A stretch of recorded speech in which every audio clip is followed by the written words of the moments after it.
Hello my friends, let's start this update from the situation in Pokrovsk direction. So the Pokrovsk is mainly, as you may see, is in a gray zone. It was yesterday, it is today. According to our military, more than 200 of the Russian soldiers are now being located all around Pokrovsk, mostly in the southern part. And Russia continued to pour even more forces. Today they put their flag somewhere in this direction, right at the road. There is a big sign, a monument of Pokrovsk city itself, named Pokrovsk, and Russians managed to deliver their flag there not with the help of the infantry, but with the help of the drone. And our soldiers already kaputted that flag also with the help of the drone. Yeah, we have this video published, so this is the Russian flag out there, mounted, not by people. And here we have it in a drone camera, and it was kaputted. Yeah. Guys from Magyar Birds, they eliminated this flag. It happened at this exact place, and the Russians definitely want to create the picture that Ukrainian army has been encircled in Mirnograd, in Pokrovsk. Also in Kupiansk there is no way out for Ukraine, but no, it's just a bullshit which they spread. It's the Russian propaganda, because Donald Trump and even J.D. Vance, they both say that Russia is struggling on the front lines, they propel slowly, and now Putin wants to show that we encircle Ukrainian army, thousands of the forces. That's why today, during his visit to the military hospital, Putin proclaimed that Ukrainian army is being encircled, and his proposal is the temporary ceasefire to call journalists from entire world and also even Ukrainian journalists for them to confirm that Russian army managed to encircle Ukrainians in those key cities. Well, what can I say? This proposal comes from the Putin's mind bubble. He lives in his parallel reality. Well, in this case, I would suggest if Russians are really sure about encirclement of Ukrainian army, send own propaganda journalists out there. VGTRK, First Channel, Russia Today, RTR, NTV, someone, please send, because we haven't obtained any sort of the reports from Pokrovsk yet. Well, maybe because for Russians it's still kind of dangerous out there in Pokrovsk and Kupiansk. But for Putin everything is encircled because Gerasimov showed him some of the maps from the parallel reality. Yeah, I listened to this report where Putin said to the soldier, "Oh, you probably didn't know how your grandfather was fighting, but now you know. It means that the war is in our genes." He definitely stated that. So Putin is fully war-oriented. And we have this article from the NBC News. They rely to the official report from the United States of America.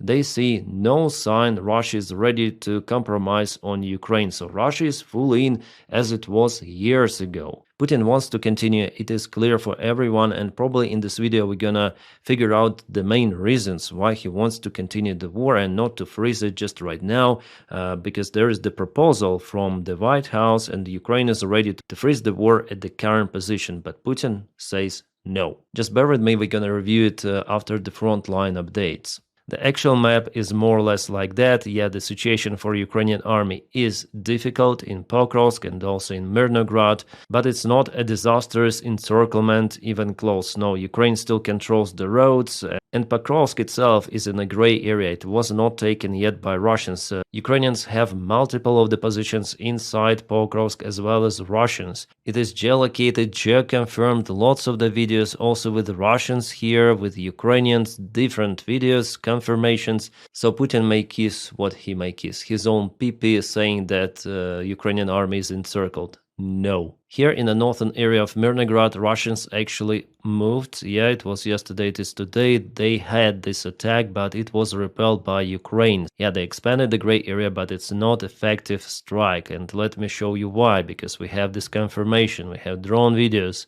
You see, Russian infantry landed in this place, but later on they were spotted and Ukrainian army managed to kaput them in this building. Still, Russia is far away from deploying their main forces. Right, about the Dobrapilya direction, and this is the settlement of Dobrapilya. Russians tried to reach it in August, but were not successful. Well, Ukraine is mainly keeping the advantage in the northern or northwestern side, but Russians are attacking on the south and southwest, and here they were partially successful. They went, as I showed to you, to the local building, but were after all kaputted, and this attack, well, just partial success they have as well. Here Russians lost lots of the infantry vehicles but finally managed to land the forces in Moskovsk. In Vladimirovka and Shakhove, two unsuccessful Russian attacks. Yesterday I told about those crazy losses, absolutely. And if you didn't watch my report, please check out my recent update about this situation. It is just crazy. It is one of the most stupid attacks Russians ever did throughout this war. That caused them just losses, huge losses, without any sort of the territorial gains. And let's check out the maps from the Michael 73 analytic, because probably he might tell us what is happening actually on the ground with drone video confirmations. I like to follow him, he's very good analytic, and the link for his sources is in the video description just below. And even here you can see all of those Russian losses on the ground, their vehicles, yeah? This one that landed the infantry, which went over here, and later on Ukraine kaputted them in this building. It was geolocated and confirmed with a drone strike. Later on infantry had forcibly to leave the vehicle, and some of them were not even capable to reach that multi-story building. Later on Ukraine struck the building, but it's hard to tell whether Russians were flat-lined completely or not. Maybe a couple of the soldiers are still out there. The front lines, as you may see, are boiling. And it's just one occasion. Russians are also active in those outskirts of Mirnograd. So I would definitely say that Russians entered it. Ukrainian officials still cannot confirm it, but judging on this map and the videos coming, some of the infantry forces went there, but again it's the big gray area, as you might say, as well as Pokrovsk. It's the big gray area. But in general I must say that the destiny of Mirnograd and Pokrovsk, it's already understandable. Those will be occupied by Russia. Don't be surprised about that. I told about it 1 year ago. Then I expected Pokrovsk to be occupied very, very soon. But still Russians cannot occupy it fully after 1 year from my prediction. Crazy. I didn't expect that Russian army would move that slowly. And just imagine what losses Russians had during all of that time, with all of those convoys, infantry attacks. And okay, Russians occupy Pokrovsk. It's, by the way, very important settlement. But what is next? Are they ready to go further and to vanish? Their troops continue this stupid special military operation? Just look at this picture. How many vehicles they lose without visible territorial gains? Well, at least in this northern direction. Here they expanded the gray area by a few meters. What's the use? Russians simply do not have those kind of the huge, enormous resources. Yeah, they still have more resources compared to Ukraine, but even for Russia, those losses are just crazy. Yeah, looking at this, I would say mobilization in Russia is just imminent, forced mobilization. Yeah, by the way, this is the Russian military map taken from some sort of the Russian propaganda source, where they already put in a red area the place with the Russian flag, but we understand that they deliver it basically with the help of the drone. So this entire area of Pokrovsk is the gray one. Even this one is the gray one, yeah.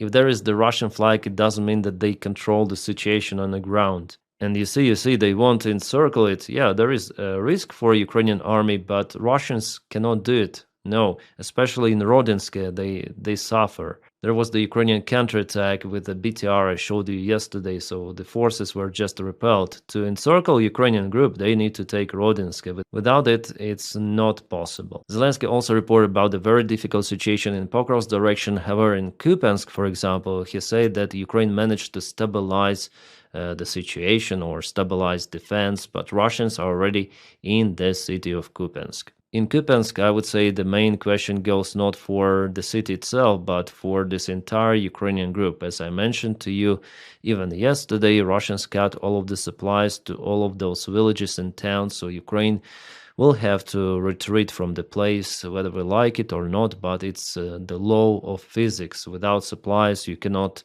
defend. Unfortunately, it's like that, but Ukraine may use the same forces to defend, for example, this part, not to let Russians outside from Kupiansk. For example, Russians could take this road for advancement during the winter times, so it's better to focus on this bridgehead that goes on the other shore of the Oskil River. Dnipropetrovsk, Donetsk and Zaporizhia crossroad. Here Russians take some of the ground, but Ukraine performed a counterattack. Oh, so Russians put their flag there, but lost positions. Happens as usual. And we have the confirmation from Analytic. We have it.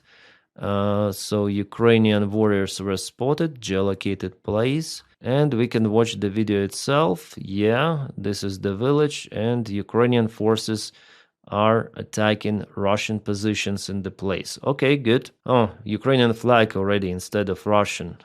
Which means that Russia may put all of those flags, but also in a gray zone, as you might see. And sometimes Ukraine, with a small counterattacks, may return the ground. But here, unfortunately, advantage goes for Russia after all. In this area, the main question goes for Pokrovsk, for defense of this very important settlement. Actually, the goal for this year, as I see from Russia, is to get it under control, and relatively they're already very close, less than 10 kilometers. One more video from the front lines. It is the latest one that was published by Sternenko, our volunteer, so Russian BMD, or yeah, this is Beam D4 was stopped and kaputted. From what I saw, there was no landing of the infantry, so probably the outdoors were just jammed. Alright, now to the kaboom news. We have the confirmation from the General Staff Command of Ukraine that Novopolsky refinery in Ulyanovsk yesterday was kaputted by Ukrainian drones or even missiles. Not just Ulyanovsk was kaputted, but also oil storage in Simferopol, Crimea. As it is reported, even Panzer 1S air defense was also hit. Here's one more video from Simferopol. On focus, focus, come on, yay! There is the dark black smoke coming. Who teaches to film like that? Just film us the smoke. Like, why are you moving camera left and right? Well, I have to stop it. So one more oil storage facility is hit in Crimea. Before it was happening in Yevpatoria. That oil storage was just demolished, and it was the biggest one. And we see the second biggest after the one that was kaputted. So Ukraine is full in to hit Russian energy infrastructure, applying its own drone and rocket sanctions. Some of the mosquitoes are flying.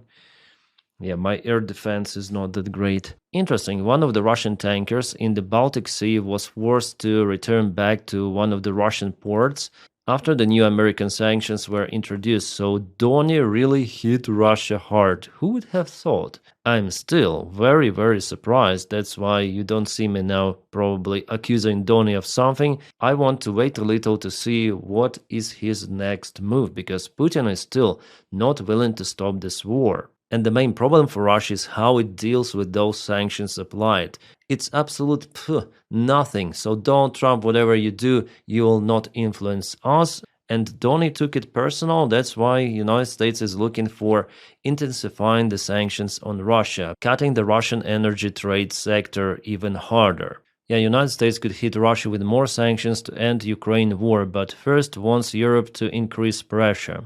Great. Well, at least they're working in that direction, and I like it a lot. One of the biggest energy companies of India suspends Russian oil buy.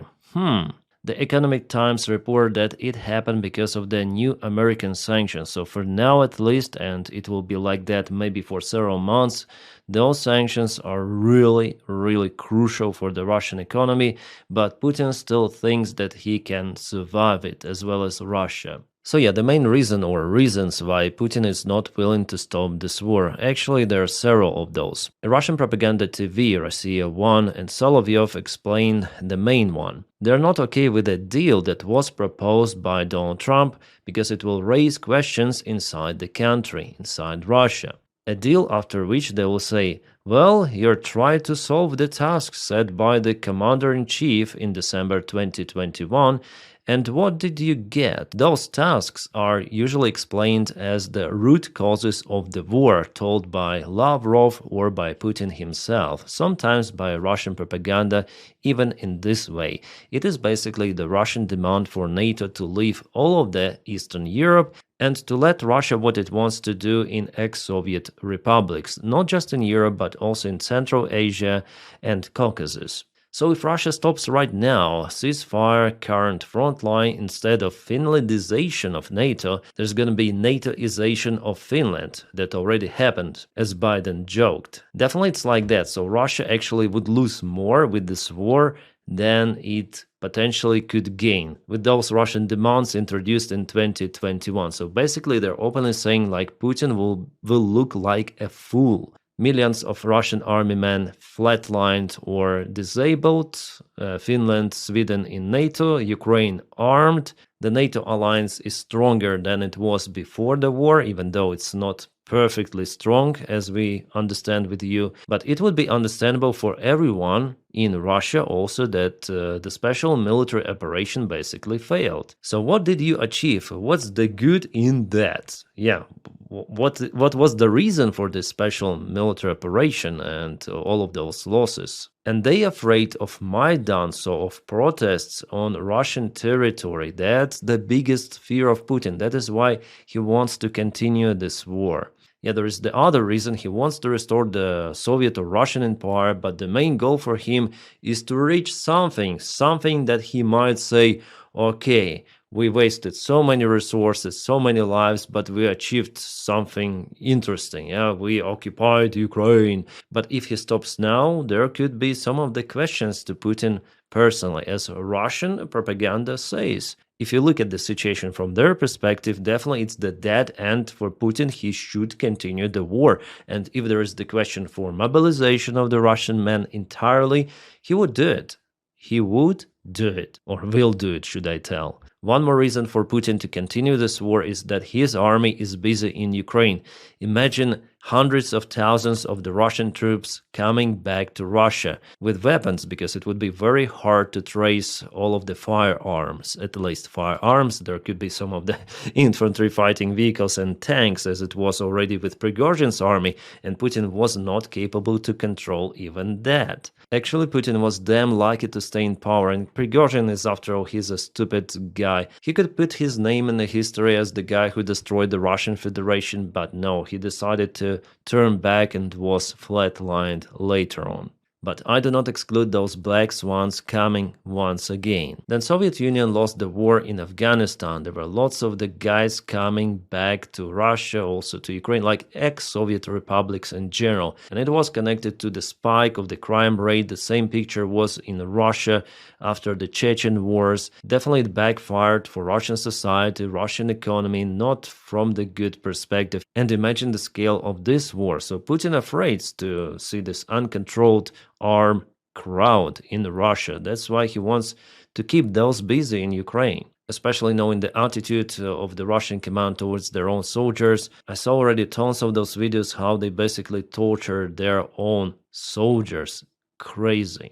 And one more big reason for Putin to continue this war is that he is very important. Then this war isn't going. Everyone wants to call him, everyone wants to meet him. He just feels more important, and for sure he has this narcissist complex as, by the way, Donald Trump. And the reason number 4 already, I guess it's the fourth one, that Putin sincerely believes that he is able to reach his goal of this special military operation, or goals that he put in 2022. He is really paranoid about that one. He lives again in his own reality, in his bubble, and he likes that situation in general, which means that he doesn't want to stop. And stopping at the current front lines is always the option on the table.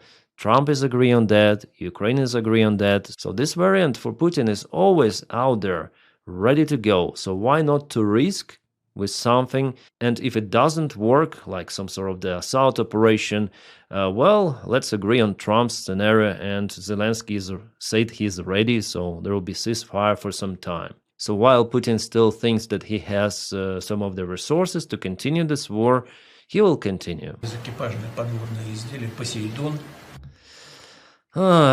Putin again with his nuclear sickness. He now tells about the Poseidon, a Russian nuclear torpedo. As Russian propaganda says, it is able to create some sort of the tsunami wave to wipe out, for example, England. That is what they say. Yeah, not England, but entire United Kingdom. Well, I mentioned it already, but I'll tell you once again that it doesn't matter. This Poseidon or Burevestnik cruise missile or something else, it doesn't matter. Everyone understands that Russia has capabilities to destroy this world several times. With its ICBMs that are very hard to intercept, they have several warheads, try to intercept each of them. It's not possible. So this Poseidon, it does not impress anyone in the West. No one is commenting this stuff except Putin himself. Or if there are some of the comments, they say what I tell you, that it's simply useless. Russia already has entire capabilities to nuke everything on this planet. The question is whether Putin is ready to use it. I think not. After all, judging on what we know about this dictator, he's not willing to finish himself off like that by starting nuclear war. It's not the question of the technical capabilities of Russia to do it. They already have this capability. Even from the Soviet Union time, they had it. They just took it from Ukraine, and Ukraine is looking for security guarantees, but no one cares really about that one for Ukraine, which is kind of pity, and Ukraine just gets the partial military support compared to what it is really needed to withstand the conventional aggression from the country like Russia. So those fairy tales about torpedoes, missiles, and so on, they do not really matter. What matters is whether Russia is ready to use what they already have.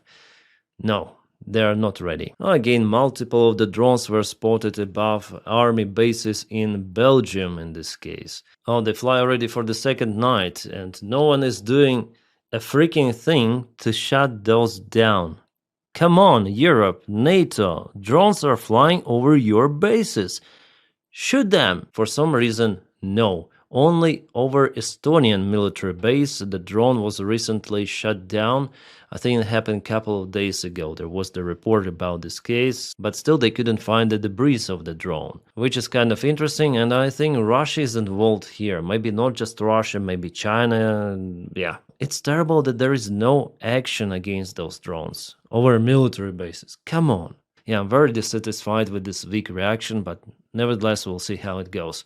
My friends, special thanks to Patreon supporters and those who support me on membership of the channel. The link for my Patreon is in the video description just below. For membership, you can press join button somewhere here or there. I don't remember. Somewhere below. Thank you again so much. Without your support, my job wouldn't be possible. This content wouldn't be possible. So thank you very, very much. And if you don't have the opportunity to support me in that way, you can just press your like to this video and subscribe for the channel to move this video around YouTube algorithms. It is also crucially needed for my channel. Many thanks for that as well. Now, my friends, I wish you all a peaceful sky wherever you are, and have a great time.